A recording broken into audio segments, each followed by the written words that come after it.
Hi అండి, అందరికీ నమస్కారం. రమేష్ జ్యోతి టాప్ తెలుగు ఎఫ్ఎం స్టోరీస్కి స్వాగతం. అచలకీల 42వ భాగంలోకి వెళ్దామా? ఇది చూసే ముందు భాగాలను చూడడం మర్చిపోవద్దు. ఇక కథలోకి వెళ్దాం. మిడిగుడ్లు వేసుకుని చూస్తావేంది? నన్ను పట్టుకుని ఊరందరి ముందు అన్ని మాటలు అంటావా? ఇక్కడ ఏం జరిగినా దానికి కారణం నేనా? నీకు కొడుకును అనడం రాదా?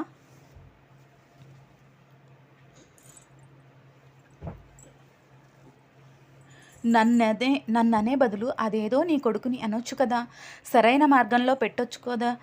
కొడుకు అని ఎలా పెరిగితే ఏంటి అని అతనికి ఏ విలువలు లేకుండా వదిలేశావు. ఒక ఆడపిల్లని నలుగురిలో పట్టుకొని కొట్టడం తప్పు అని నేర్పలేకపోయావు. పైగా కొడుకు తప్పు చేస్తే దానికి నన్ను కారణం చేస్తావా అని అంది రవలి. సరే, ఇప్పుడు ఏదో జరిగింది, అయితే ఇప్పుడు ఏమంటావు? నన్ను ఏం చేయమంటావు అని అంది కాంతమ్మ. ఏమీ చేయొద్దు. అంతంత నోరు వేసుకుని ఊరందరి ముందు అంత వాగినందుకు ఈరోజు నీకు రాత్రి భోజనం లేదు అని అంది రవలి. నాకు కూడా తినాలని లేదు. అక్కడ జరిగిన అవమానం చాలు అంది కాంతమ్మ. అబ్బో, నీకు ఇలాంటివి కూడా ఉన్నాయా? ఒక్క పూట తిండి తినకుండా ఉండలేవు అని అంటున్న రవిలి మాటలు పట్టించుకోకుండా పడుకోవడానికి లోపల మంచం దగ్గరికి వెళ్ళింది కాంతమ్మ. ఒక గదిలో బెడ్పై పరుపు ఉంటుంది రవలి వాళ్ళ కోసం. వసారాలోనే 2 మంచాలు ఉంటాయి. అవి కూడా ఇనుప తీగలతో అల్లిన మంచాలు. ఒకటి కాంతమ్మ కోసం, ఇంకొకటి కృష్ణయ్య కోసం. ఇనుప తీగతో అల్లడం వల్ల వాటిపై చాప వేసి దానిపై నుంచి మెత్తగా బొంతలు వేస్తేనే పడుకోగలుగుతారు. బాగా నడుము నొప్పి వస్తుండడంతో పడుకోవాలని వెళ్ళిన కాంతమ్మను అక్కడి మంచం వెక్కిరించింది. అక్కడ ఒక్క బొంత కూడా లేదు. వెళ్ళి అల్మారాలో వెతికింది. అక్కడ కూడా ఒక్కటి కూడా లేదు. ఇక్కడ ఉన్న బొంతలన్నీ ఏమయ్యాయి అని అడిగింది రవలిని కాంతమ్మ. నేను వేసుకున్నాను అంది రవలి. అదేంటి, నీకు పరుపు ఉంది కదా అడిగింది కాంతమ్మ. పరుపు మీద ఇందాక పాలు పడ్డాయి, మొత్తం తడిచిపోయింది, బయట పడేసా అంది రవలి నిర్లక్ష్యంగా. అయితే అర్థం కానట్టు అడిగింది కాంతమ్మ. అయితే ఏంటి? అయితే అసలే కడుపుతో ఉన్నాను, అలా ఉత్తి మంచంపై ఎలా పడుకుంటాను? అందుకే బొంతలన్నీ తీసుకెళ్ళి పరుపులాగా చేసేసాను అని అంది రవలి. నిజానికి రవలి అదంతా కావాలనే చేసింది. వెళ్ళి చూసింది కాంతమ్మ. నిజంగానే బొంతలన్నీ ఒకదానిపై ఒకటి వేసి మందంగా పేర్చి పైన బెడ్షీట్ వేసింది రవలి. వెళ్ళి తీసుకోబోయింది కాంతమ్మ. కాంతమ్మ కంటే ముందుగా వెళ్ళి వాటిపై కూర్చుంది రవలి. అసలే కడుపుతో ఉన్నాను, కింద ఎలా పడుకుంటాను అంది రవలి. ఓయబ్బో, నువ్వు కాబట్టి ఉన్నావు కడుపుతోటి, మేము ఎవరమైనా కన్నామా పిల్లల్ని? మరి నేను ఎలా పడుకోను అంది కాంతమ్మ.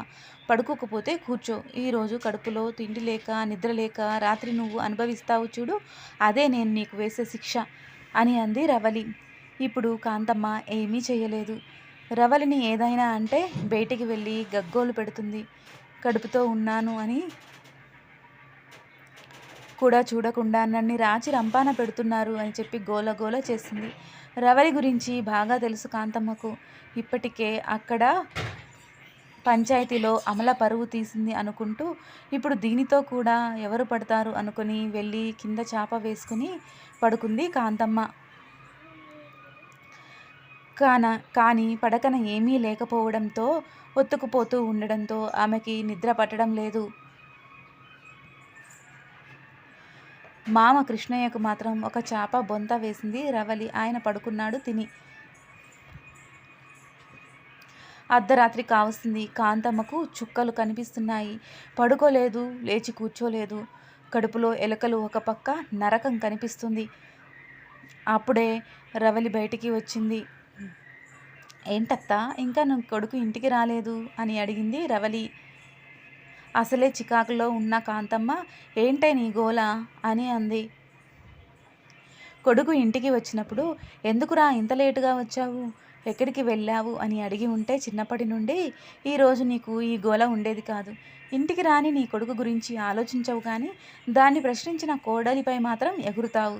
నీలాంటి వాళ్ళ వల్ల అలాంటి మగాళ్ళు తయారవుతున్నారు అని కాంతమ్మను తిట్టిన తిట్టు తిట్టకుండా నోరు ఆపకుండా తిడుతూనే ఉంది రవలి.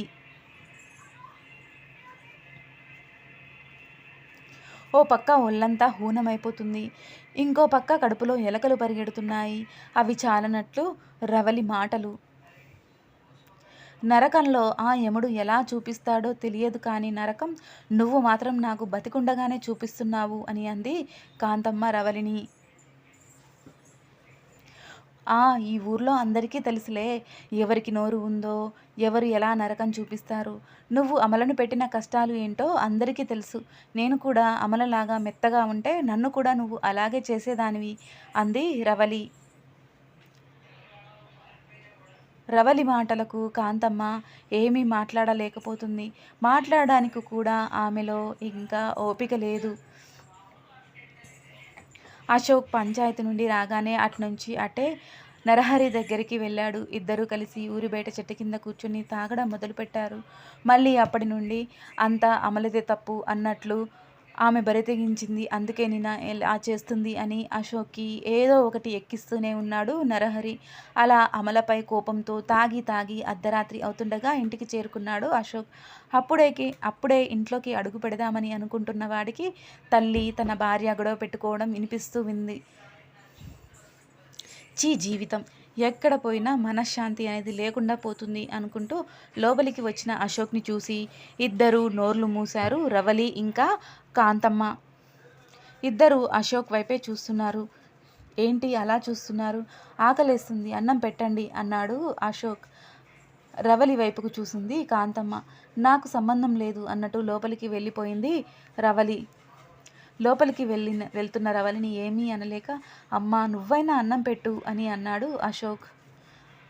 దూర సందులేదు మెడకొక డోలు అన్నట్టు నాకే తిండి పెట్టలేదు, అది నీకు ఎక్కడి నుంచి పెట్టనురా అని అంది కాంతమ్మ.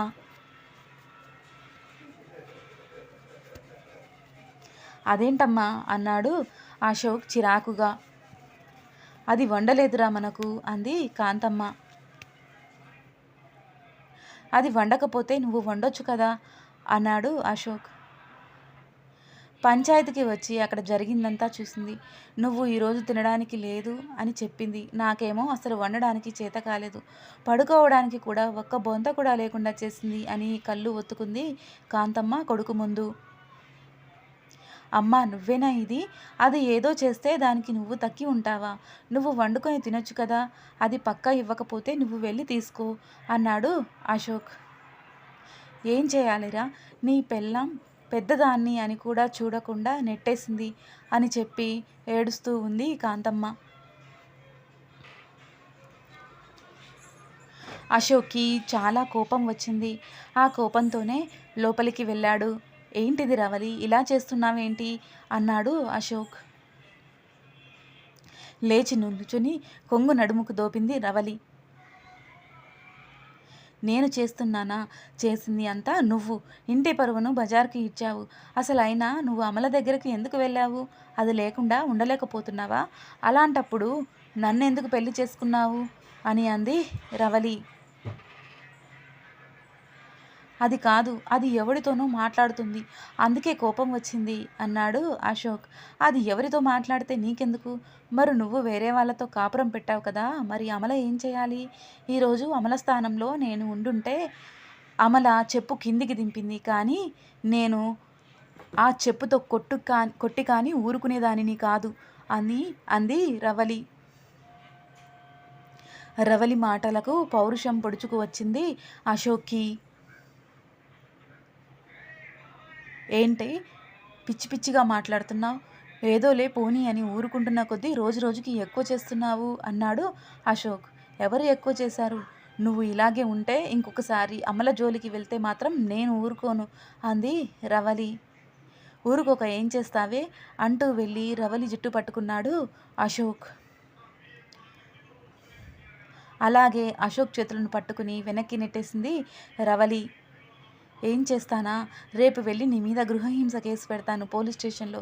అమల బెదిరించి ఊరుకుంది, నేను ఆ రకం కాదు, చేసి చూపిస్తా. ఇలా నా మీద చెయ్యి వేస్తే మాత్రం అస్సలు ఊరుకోను, జాగ్రత్త అని అశోక్ని రూమ్ నుంచి బయటికి నెట్టి డోర్ పెట్టుకుంది రవలి. కొనసాగుతుంది. అశోక్ కాంతమ్మ ఏం చేస్తారు? అలాగే తిండి లేకుండా పస్తులుండి నిద్రపోకుండా ఉంటారా? ఏం జరుగుతుందో మరుసటి భాగంలో చూద్దాం. అక్కడ అమల ఎలా ఉంది, తన పిల్లలు ఎలా ఫీల్ అవుతున్నారు, జరిగిన దాని గురించి మరుసటి భాగంలో తెలుసుకుందాం. మీకు ఈ కథ నచ్చినట్లయితే లైక్ చేయండి, షేర్ చేయండి. మరిన్ని నా కథలను మిస్ కాకుండా ఉండడం కోసం వెంటనే నా ఛానల్ని సబ్స్క్రైబ్ చేసుకోండి. ప్లీజ్ అండి, సబ్స్క్రైబ్ చేసుకోండి. ఈ వీడియో చూసిన వాళ్ళందరూ అవర్స్ వచ్చాయి కానీ సబ్స్క్రైబర్స్ రాలేదండి. ప్లీజ్ సబ్స్క్రైబ్ చేసుకోండి.